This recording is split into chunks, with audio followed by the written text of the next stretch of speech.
Hello friends, जय माता दी। कैसे हैं आप सब? सिंहासन गता नित्यम पद्म आश्रित कर द्वया शुभदासु सदा देवी स्कंद माता यशस्विनीम पट्टांबर परिधाना मृदु हास्या नानालंकार भूषिता मंजीरहार केयूर किंकिणी रत्न कुंडल धारिणीम या देवी सर्वभूतेषु मा स्कंद माता रूपेण संस्थिता नमस्तस्यै नमस्तस्यै नमस्तस्यै नमो नमः।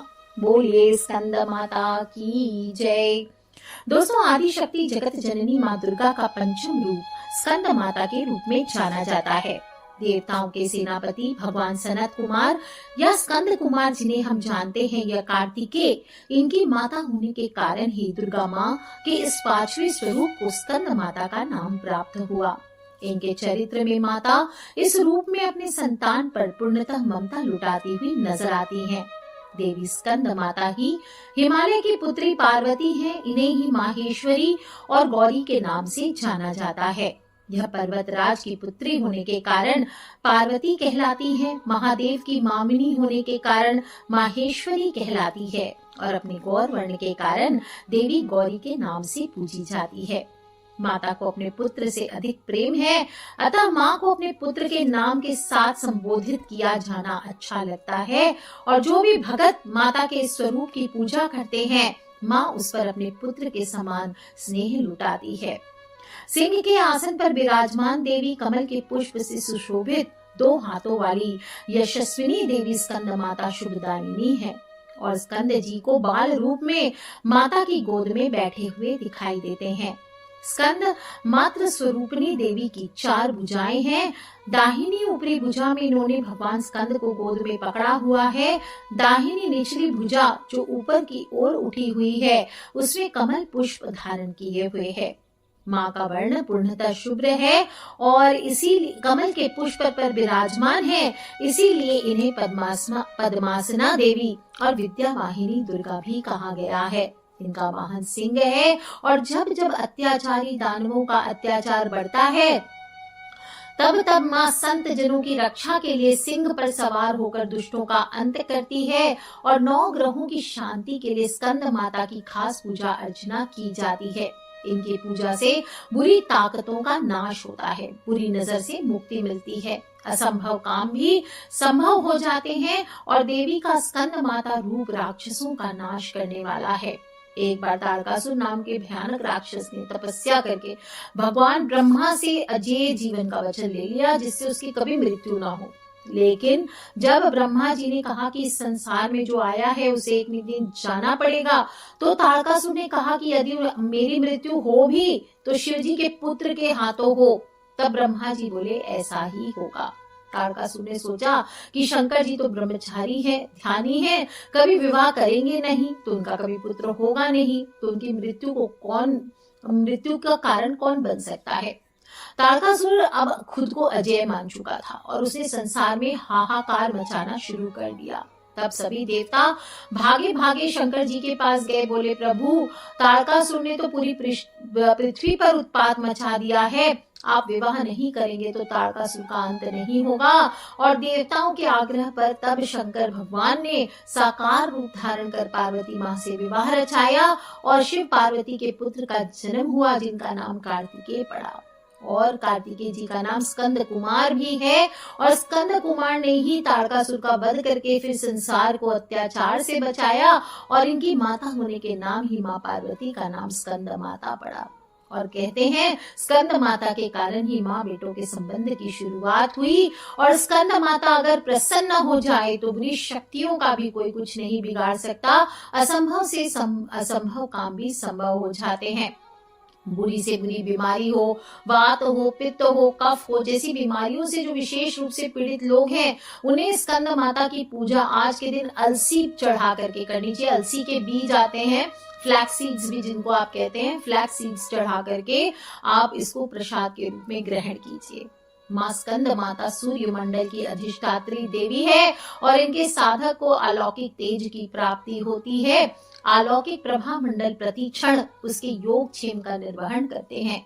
एकाग्र भाव से मन को पवित्र करके माँ की स्तुति करनी चाहिए। माँ से अपने दुखों से मुक्ति पाने की प्रार्थना करनी चाहिए। मोक्ष का मार्ग इससे सुलभ होता है। और आज के दिन साधक को विशुद्ध चक्र यानी थ्रोट चक्र को जागृत करने वाली सिद्धियां स्वतः ही प्राप्त हो जाती है। इनकी आराधना से ही मीठी वाणी की प्राप्ति होती है, सुख शांति की प्राप्ति होती है। और इस चक्र में अवस्थित साधक के मन में समस्त बाह्य क्रियाओं और चित्त वृत्तियों का लोप हो जाता है। उसका ध्यान चैतन्य स्वरूप की ओर होता है। समस्त लौकिक सांसारिक मायाविक बंधनों को त्याग कर वह पद्म आसन मां स्कंद माता के रूप में पूर्णतः समाहित हो जाता है। साधक को मन में एकाग्र रखते हुए साधना के पथ पर आगे अवश्य बढ़ना चाहिए। और कुंडलिनी जागरण जो लोग करना चाहते हैं, वो साधक दुर्गा माँ की उपासना कर रहे हैं, वो विशुद्धि चक्र की आज साधना जरूर करें। और इस चक्र का भेदन करने के लिए माँ की सबसे पहले विधि सहित पूजा करें। माँ को स्नान आदि करा सकते हैं, वस्त्र धारण करा सकते हैं। माँ को पीली चीजों का भोग लगाइए, केले का भोग लगाइए। आज के दिन पीला ही श्रृंगार कीजिए और कुश अथवा कम्बल के पवित्र आसन पर बैठ करके माँ को आप पीले ही पुष्पों से उनका श्रृंगार कर चंदन का इत्र लगाइए। माँ को कुमकुम तिलक आदि कीजिए, धूप दीप कीजिए। इस प्रकार से पूजा करनी चाहिए। और बोले सिंहासन गता नित्यम पद्मांचित कर द्वया शुभदास्तु सदा देवी स्कंद माता यशस्विनी। इस प्रकार से स्कंद माता की पूजा करिए पंच उपचार। और कहीं कहीं पर भक्तजन उद्यंग ललिता का व्रत भी रखते हैं, ललिता सहस्त्र नाम का पाठ करते हैं। और जो भक्त देवी स्कंद माता की इस प्रकार भक्ति सहित पूजन करता है, उसे देवी की कृपा प्राप्त होती है, मन की मुराद पूरी होती है, सुख शांति समृद्धि होती है।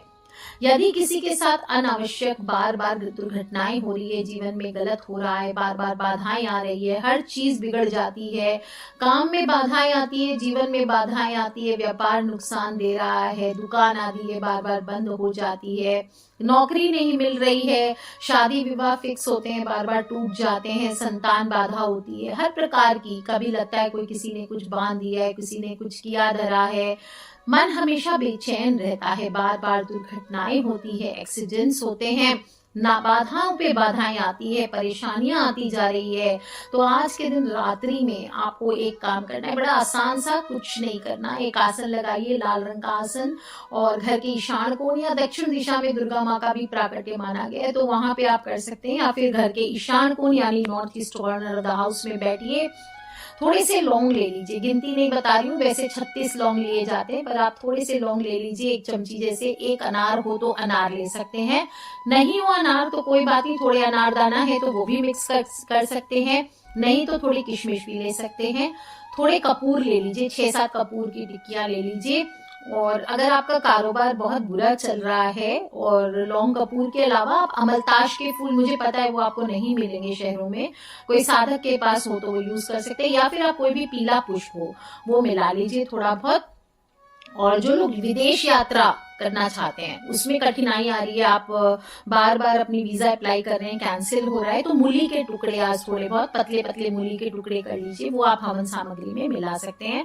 थोड़ी सी हवन सामग्री तैयार कर लीजिए। अब इसमें थोड़ी हल्दी आपको मिक्स करनी है, कम से कम 2 से 4 चम्मच हल्दी आपको लेनी है। हल्दी की गांठ हो तो 8 हल्दी की गांठ कम से कम लेनी है। 800 ग्राम चावल आप ले सकते हैं। इसमें सभी हवन सामग्री इस तरह से तैयार कर लीजिए। और इससे फिर आपको ओम स्कंद माता दिव्यै नमः, ओम स्कंद माता दिव्यै नमः ये बोलते हुए आपको हवन में आहुति देनी है। दोस्तों, आप अपनी मनोकामना बोलते हुए सच्चे दिल से इस प्रकार से अपने घर में छोटा सा हवन कीजिए। हवन के लिए आपको क्या करना है, आप चाहे तो हवन पात्र है तो बहुत अच्छी बात, उसमें आम की लकड़ियां, थोड़े से कपूर, रुई की बाती आदि डाल करके आप हवन कीजिए। अगर नहीं है तो छोटे से किसी मिट्टी के बर्तन में भी आप हवन कर सकते हैं। कोई गमला ले लीजिए, उसमें थोड़े गोबर के गंडे जला करके भी जोत की तरह आप उसमें आहुतियां दे सकते हैं। या कहीं पर भी आप सावधानी से अग्नि प्रज्वलित करके उसमें माता के मंत्र बोलते हुए आहुति दे।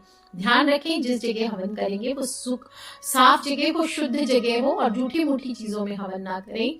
ये नहीं कि गुरु माँ ने बोला है कि आप हवन कर सकते हैं किसी भी चीज में, तो आप कहीं भी बैठ के किसी भी पात्र में हवन कर लेंगे। सावधानी पूर्वक हवन को कीजिए और इस प्रकार से माँ की आराधना कीजिए। नवरात्र में पंचम स्कंद माँ महारानी स्वरूप को ध्यावे ध्यानी ज्ञानी। कार्तिकेय को गोद में लिए करती तू अनोखा प्यार, अपनी शक्ति देकर हमें भी कर दे रक्त संचार। भूरे सिंह पर बैठकर तू मंद मंद मुस्काती, कमल के आसन पर बैठी मैया तेरी शोभा बरनी न जाती।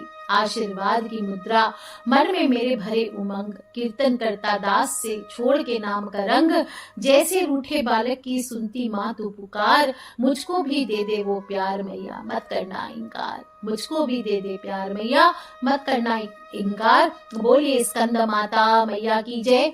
थोड़ी सी हल्दी आज के दिन आप लेकर के इससे मुख्य द्वार पर आप स्वस्तिक का चिन्ह बना सकते हैं। जो केला आदि आप चढ़ाएंगे वो गौ माता को खिला सकते हैं। इस प्रकार से और कुछ नहीं तो मैंने कथा सुनाई है, स्वयं भी सुनिए, अपने फ्रेंड्स, फैमिली, मम्मी पापा, भाई बहन, बच्चे सभी लोगों से इसे शेयर अवश्य कर ले। माँ स्कंद माता आप सभी के जीवन की सभी बाधाओं को दूर करे, इसी सच्ची कामना के साथ आज के लिए इतना ही।